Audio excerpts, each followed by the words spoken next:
Welcome, ladies and gentlemen, to another episode of the Bounds of Opinion Sports Podcast, with your guy, the host with the most amount to plan, Yawa, King ECG, and Manila. It's your boy Nai Vinci. Starve the ego, feed the soul. So, oh man, me and Da Vinci talked about this at the beginning of the year.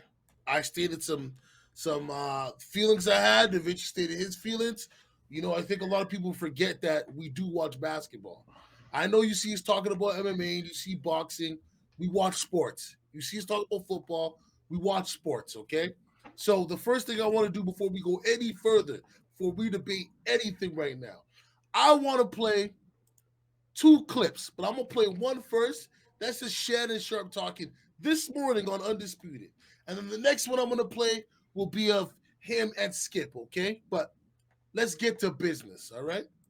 Basically the same way they've been using him. Skip, he's going to start the game. I just don't see a scenario in which he comes off the bench, and you might as well just go ahead and buy him out, or just go ahead and outright waive him. You know what I'm saying, Skip? Because that's not he's not going to be amenable to that.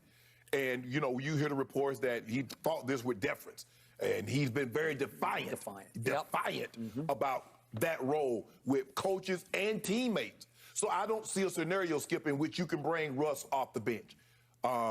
Skip, he's shooting for a player that's attempted at least 200 threes. He's shooting 28%. That's third worst in the NBA.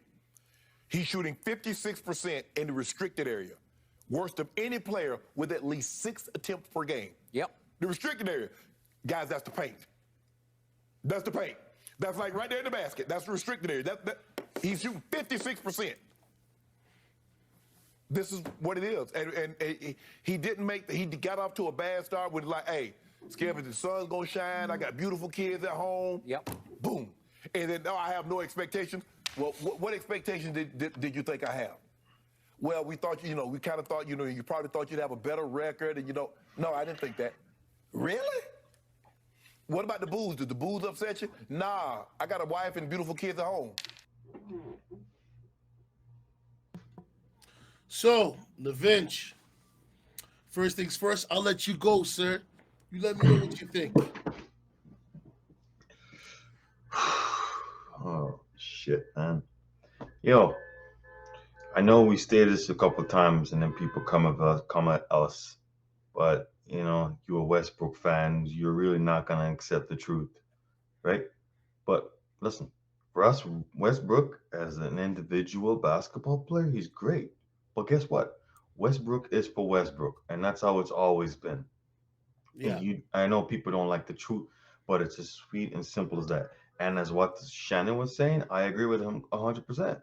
You have to wait this guy, buy him out, or trade him. Because you're not going to go nowhere. You're not going to win. And listen, if I'm a basketball player and I'm playing like crap and my home fans are booing me, I'm going to care. Because when I care, that means I want to improve. I want to play better. When Yeah. you don't care, no, doesn't matter about the team, right? It's about you. Yeah. He stated all these things before, man. That's why sometimes I get into these arguments with these Westbrook fans, and I say the guy told you he don't care about winning no championship when he was in Washington. He told you, oh, the sun comes up. I'm the championship. I know tons of champions who are miserable. He told you all these things before he came to the Lakers. And y'all, and you know what? It's not even that. The LeBron James meat writers, too. You know what I mean? Today, I talked to one.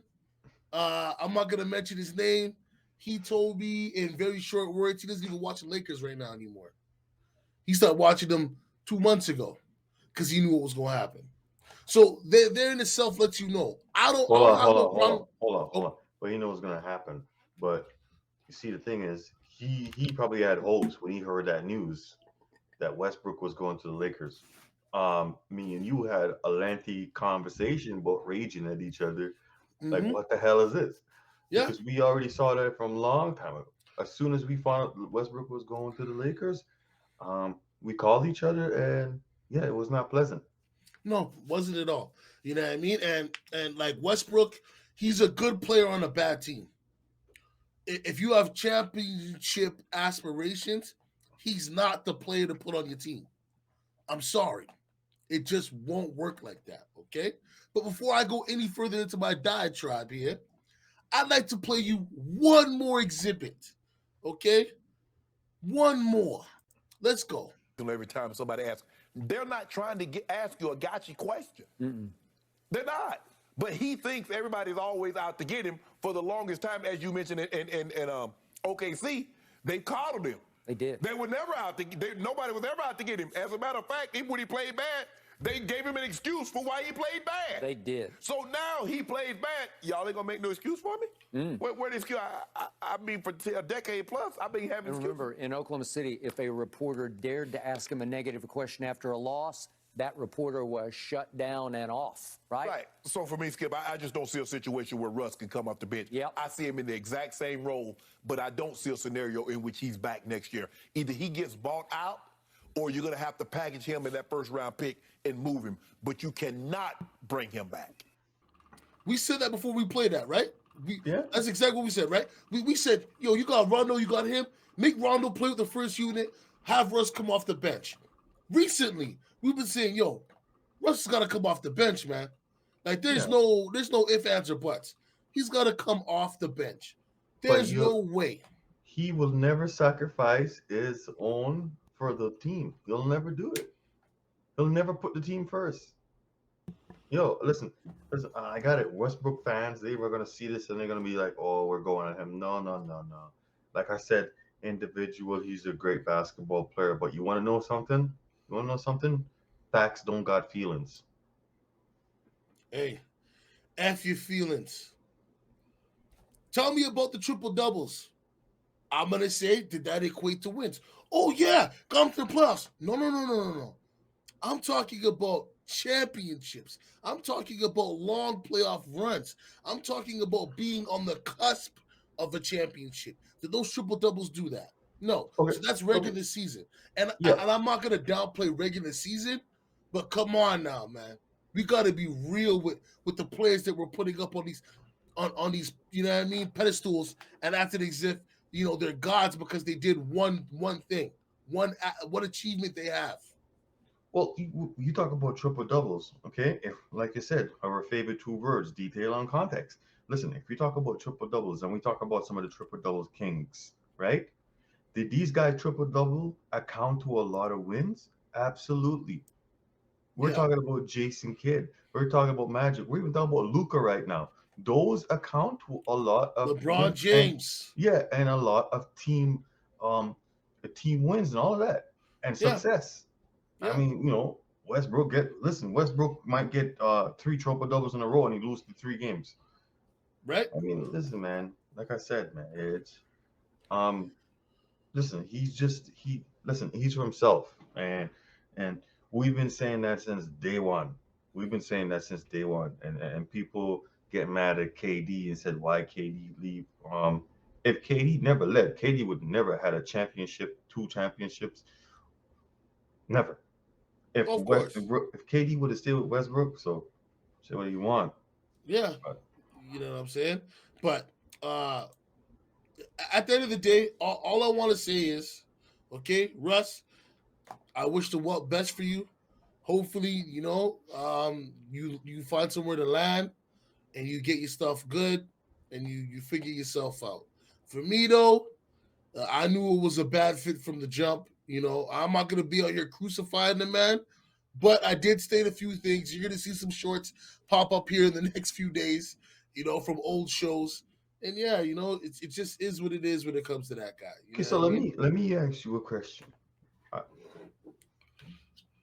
If he didn't get it all those years, what made the Lakers think he was going to get it now, or he was going to change it? I should better my words. Right? I don't know what to tell you. I mean, he's not like he's getting younger. It's not like he's not getting younger, but guess what? It's the opposite way. You should be getting more matured, right? More mature. Yeah. Right? And it still hasn't happened. So I don't understand what the Lakers. But I think we talk about it. It's a friendship and a buddy system. Yep. That cost the fans. Could have cost us something great. So it is what it is. But you're good on this one? Yeah, King. I'm good on this one. Hey, yo, listen. Make sure y'all do the triple dub for this podcast, okay? We need you to like, comment, and subscribe. That's a trip dub, baby, okay? We need those. All right?